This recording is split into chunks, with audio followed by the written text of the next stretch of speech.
दोस्तों नमस्कार, मैं मनोज मस्ताना। आप देख रहे हैं नेशन ट्रूथ न्यूज। आपका बहुत बहुत स्वागत। दोस्तों आज की सबसे बड़ी खबर है कि बिहार में कौन होने जा रहा है मुख्यमंत्री, किस किस जाति से बनेगा मुख्यमंत्री।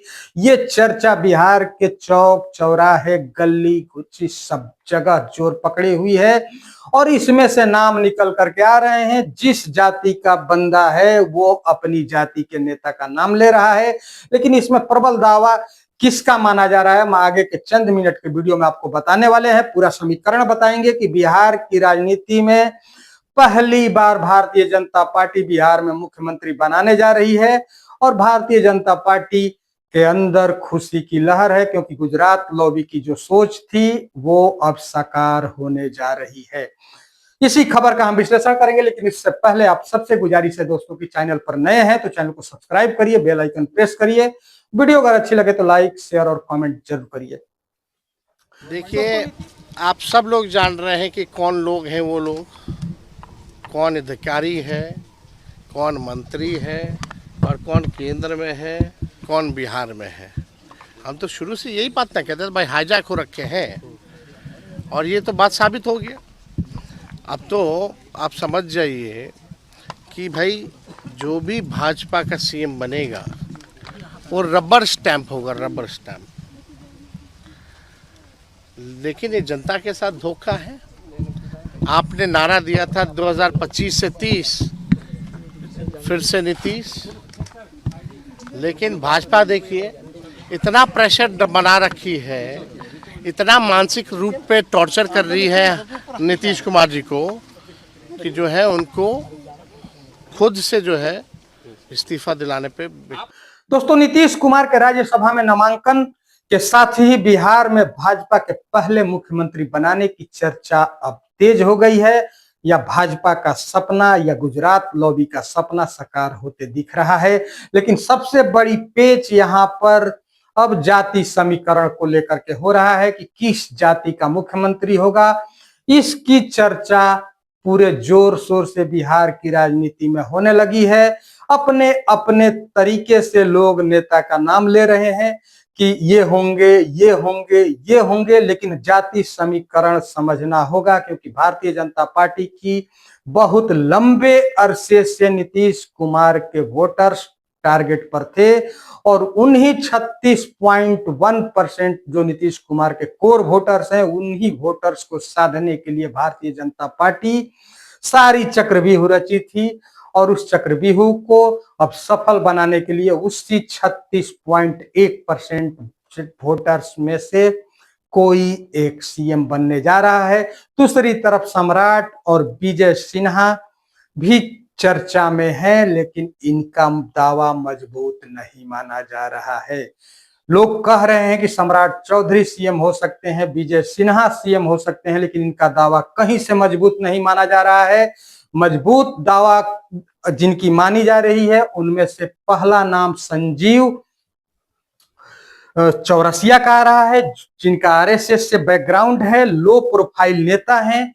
पटना के दीघा से वो 3 बार से विधायक हैं। संजीव चौरसिया का नाम नंबर 1 पर चल रहा है। वही डॉक्टर प्रमोद कुमार का संघर्षपूर्ण जीवन रहा है। तेल और अखबार बेच करके जिन्होंने राजनीति शुरू की थी, एबीवीपी के द्वारा पहली बार उन्होंने राजनीति शुरुआत की थी एबीवीपी को ज्वाइन करके। उसके बाद में भाजपा ज्वाइन की। भाजपा ज्वाइन करने के बाद 2021 में उन्हें एमएलसी बनाया गया। 2025 में वो अभी जो सरकार शपथ ली, इस सरकार में उनको मंत्री बनाया गया था। तो डॉक्टर प्रमोद कुमार को भी प्रबल दावेदार माना जा रहा है, क्योंकि इनका एक लंबा जीवन का एक लंबा जो हिस्सा है वो झोपड़ी में गुजरा है और संघर्षों में गुजरा है। इसलिए डॉक्टर प्रमोद कुमार को प्रबल दावेदार में देखा जा रहा है।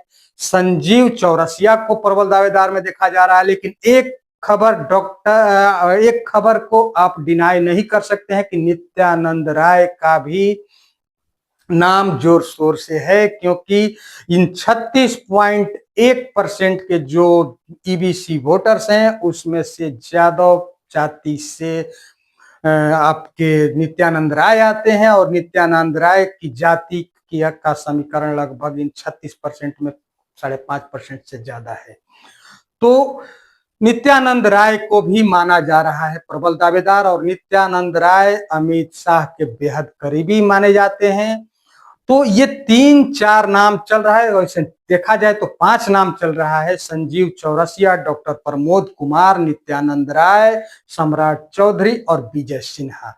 लेकिन हो सकता है कि इनसे भी उलट कोई, जैसे मध्य प्रदेश में मोहन यादव को पर्ची से निकाला गया, तो ये भी हो सकता है कि पर्ची से निकाला जाए, क्योंकि 16 को काउंटिंग होगी, वोटिंग के बाद 16 को काउंटिंग होगी। नीतीश कुमार जैसे राज्यसभा पहुंचेंगे, जीतेंगे, उसके बाद से नीतीश कुमार इस्तीफा देंगे, उसके बाद से नई सरकार की प्रक्रिया शुरू हो जाएगी। लेकिन जो प्रबल दावेदार माने जा रहे हैं, ये इन 5 नामों में से कोई होगा या कोई पर्ची से नया निकाला जाएगा, ये बहुत बड़ा सस्पेंस बिहार की राजनीति में बना हुआ है। लेकिन जितनी मुंह है उतनी बातें कही जा रही है। सम्राट चौधरी के सपोर्टर सम्राट चौधरी को कह रहे हैं, नित्यानंद राय के सपोर्टर्स नित्यानंद राय को कह रहे हैं, और आपके विजय सिन्हा के सपोर्टर्स विजय सिन्हा को कह रहे हैं। संजीव चौरसिया और डॉक्टर प्रमोद कुमार का नाम तो पार्टी के अंदर से सूत्रों के हवाले से खबर निकल करके आ रही है, और संजीव चौरसिया का लो प्रोफाइल है, 3 बार के विधायक हैं पटना के दीघा से, और डॉक्टर प्रमोद कुमार की भी प्रोफाइल लो है, और झोपड़ी से राजनीति तक का सफर किया है, मंत्री तक पहुंचे हैं। तो डॉक्टर प्रमोद कुमार भी प्रबल दावेदार माने जा रहे हैं। लेकिन दोस्तों, आने वाले चंद दिनों में ये पता चल ही जाएगा। लेकिन बीजेपी के पिछले जो 15 राज्यों में शासन हुआ है, और जिस तरह से मुख्यमंत्री बीजेपी ने डिप्यूट की है, उसको देखा जाए तो इन नामों को भी साइड रखना पड़ सकता है, क्योंकि हो सकता है कि पर्ची से कोई निकल जाए, क्योंकि सिवाय उत्तर प्रदेश के गुजरात लॉबी का और कहीं जिसको होता है गुजरात लॉबी बनाती है, सिवाय उत्तर प्रदेश में गुजरात लॉबी की नहीं चलती है, क्योंकि योगी आदित्यनाथ वहां पर खुद ही बब्बर शेर बन करके हैं, और योगी आदित्यनाथ अपने मन से बनते हैं, वहां गुजरात लॉबी की चलती नहीं है।